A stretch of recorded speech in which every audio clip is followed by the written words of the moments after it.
আসসালামু আলাইকুম। ওয়ালাইকুম আসসালাম ওয়া রাহমাতুল্লাহি ওয়া বারাকাতুহু। জি।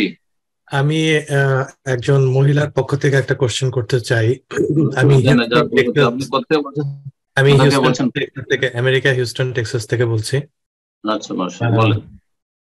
মহিলার প্রথম বিবাহের পর তালাক হয়ে যাওয়ার পরে তার নিজের নিরাপত্তার জন্য তিনি আরেকটা জায়গায় বিবাহ বসেন, এবং সেই হুম, বিবাহটা আমেরিকাতে হয়। এবং আমেরিকার যে নিয়ম আছে, যে রেজিস্ট্রেশন হওয়া, এই সমস্ত কোনো কিছুই হয়নি। যেহেতু হুম, তারা 50 বয়সের হুম। হাজবেন্ড ওয়াইফ, সেই কারণে দুইজন সাক্ষীর আহ, ছিল সেখানে, এবং একজন আহ, মওলানা ছিলেন, একজন হুজুর ছিলেন, তার মাধ্যমে ওলি এটা হয়। ওলি এবং ছিল। সম্পূর্ণ ওলি ছিল কি না? অভিভাবক ছিল মেয়ের? অভিভাবক ছিল না কোনো, কারণ হলো অভিভাবক যে অনুমতি দিয়েছে? কেননা এখানে হাদিস তারা জরুরি না। কেননা ওই যে 50 বছরের উপরে থাকার কারণে তাকে বোঝানো হয়েছে যে অভিভাবক লাগবে না। না, অভিভাবককে একেবারে জানায়নি যে আমি বিয়ে বসতে যাচ্ছি, হ্যাঁ, আপনার অনুমতি সেগুলো ছাড়া। জানিয়েছে।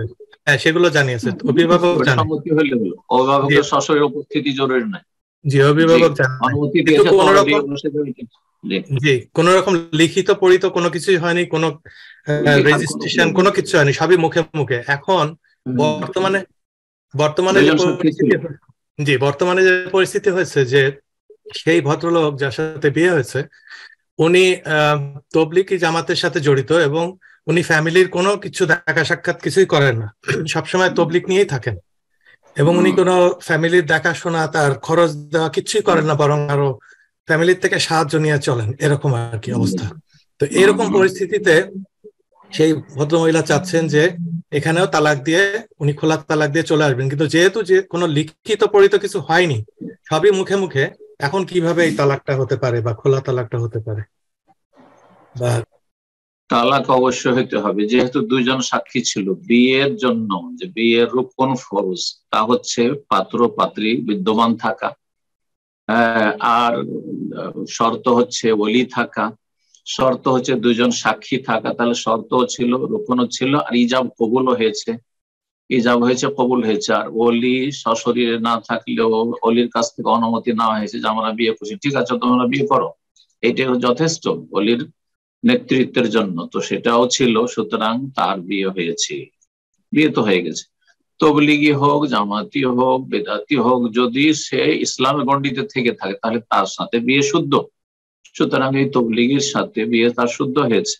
এখন সে যদি না থাকতে চায়, তার বিভিন্ন অপরাধের কারণে বা বিভ্রান্তির কারণে, গোমরাহির কারণে এবং অবহেলার কারণে, যেমনটা বললেন, তাহলে খোলা নেবে, কোনো দোষের কথা নাই। যেই ব্যক্তি স্ত্রী সম্পর্ক অবহেলা করবে তার কাছ থেকে খোলা নিতে পারবে। যেই ব্যক্তি হক আদায় করে না, আহ তারপরে পরনির্ভরশীল, সে ভরণ পোষণ দেয় না ইত্যাদি, এ বিদাতি চিল্লা দিয়ে বেড়ায়, কোনো দোষ নাই যে তার কাছ থেকে খোলা নেবে, কোনো গোনা হবে না, খোলা নিয়ে নেবে। কিন্তু খোলা নিতে হবে। এখন কাগজপত্র বিয়ের সময় হয়নি, কাগজপত্র হওয়ার কোনো শর্ত নাই বিয়ের জন্য। যেমনটা বললাম, মৌখিক আগের যুগে আমরাই যখন আমাদের বিয়ে শাদীর সময় কাগজ, আমরা বিদেশে পরিবার নিয়ে আসো তখন কাগজের প্রয়োজন হয়েছে, কাগজ কোনো শর্তে এখনো নেই। জি, হলে ভালো, না হলে কোনো দোষের কথা নেই। তো বিয়ে হয়েছে, খোলা নিতে পারবে। আর খোলা যেভাবে বিয়ে হয়েছে মৌখিক ওইভাবে খোলা করবে, দুইজন দুইজন সাক্ষী রেখে। আর সবচাইতে ভালো যে আদালতের শরণাপন্ন হবে। আর যদি সেটাও সম্ভব না হয়, সেটা সামাজিক ভাবে হইতে পারে, জরুরি নয় যে আদালতে যেতে হবে। আর বিশেষ করে কাফের আদালতে মুসলিমদের সমস্যা নিয়ে যাওয়া জায়েজও নয়। সুতরাং যে ক্ষেত্রে, এই ক্ষেত্রে বলবো যে সামাজিক ভাবে সাক্ষী রেখে, যে হ্যাঁ তার যেমন সাক্ষী রেখেছিল বিয়েতে, সাক্ষী রাখবে খোলাতে। আর তারপরে একজন কোন, আপনারা যেহেতু মুসলিম দেশে আছেন, সেখানে কোন মসজিদের ইমাম বা বড় একজন শেখ, কোন ইসলামী সেন্টার, ইসলামী প্রতিষ্ঠানের, তিনি অভিভাবক হয়ে বিবাহ বিচ্ছেদের ফাসখে নেকাহ খোলার ঘোষণা করতে পারবেন। আল্লাহ তাআলা আলাম। জি।